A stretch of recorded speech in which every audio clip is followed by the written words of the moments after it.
चलिए, मैं औरंगाबाद शहर की आवाम का तहे दिल से शुक्रिया अदा करता हूँ। अल्लाह रब्बुल इज़्ज़त का शुक्रिया अदा करता हूँ कि हमारी सबकी दुआओं को कबूल किए। हम हमारे पार्टी के सदर जनाब बैरिस्टर असदुद्दीन अवैसी साहब, अकबरुद्दीन अवैसी साहब, मजलिस के तमाम जिम्मेदारान और इस शहर की वो आवाम जिसने पिछले 10-12 सालों से मजलिस का भरपूर साथ दिया है और उन्हीं की दुआओं, उन्हीं की ताकतों की वजह से आज अल्हम्दुलिल्लाह यहाँ पर हम 30 से ज्यादा सीटें हासिल कर चुके हैं और इंशाल्लाह हमारा आंकड़ा जो है वो हम 33 सीटें हम जीत रहे हैं।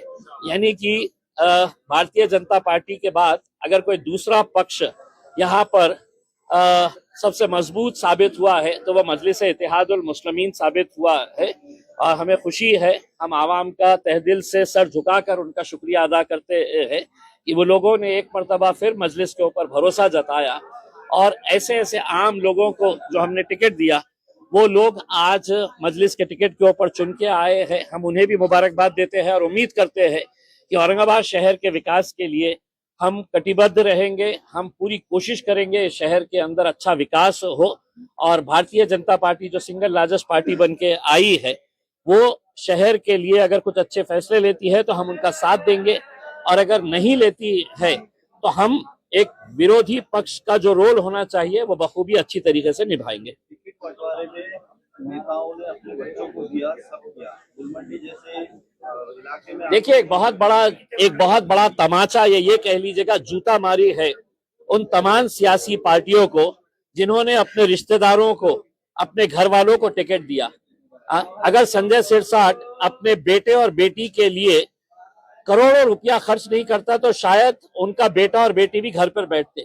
लेकिन तमाम राजनीतिक पार्टियों के नेताओं ने अपने बेटे को, अपने भाई को, अपने बाप को, अपने बीवी को, अपने बेटी को, हर एक को टिकट दिया।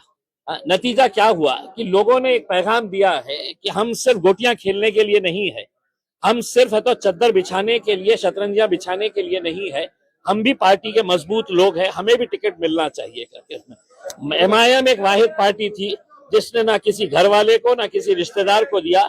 हमने आम लोगों में से लोगों को उठाकर, और जो पार्टी के बारे में हमारे ऊपर इल्जाम लगाते हैं कि एमआईएम जातिवादी पार्टी है, आज कितनी सारी हिंदू महिलाओं को हमने चुना कर लाया है, एसटी समाज की महिलाओं को हमने चुना कर लाया है, दलित समाज के हमारे कितने सारे भाई और बहनों को हम लोगों ने चुना कर लेके आया है।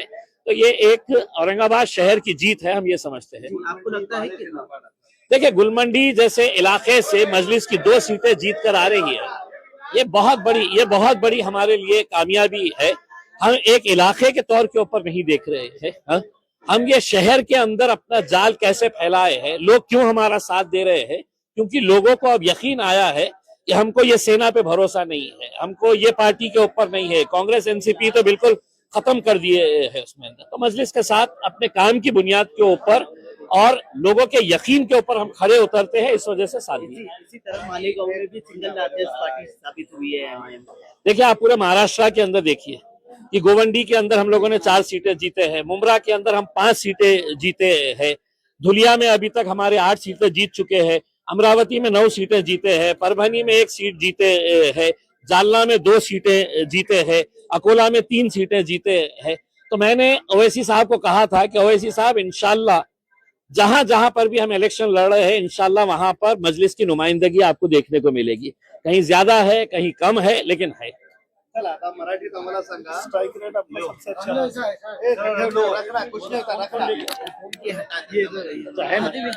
ये नहीं हटा दो।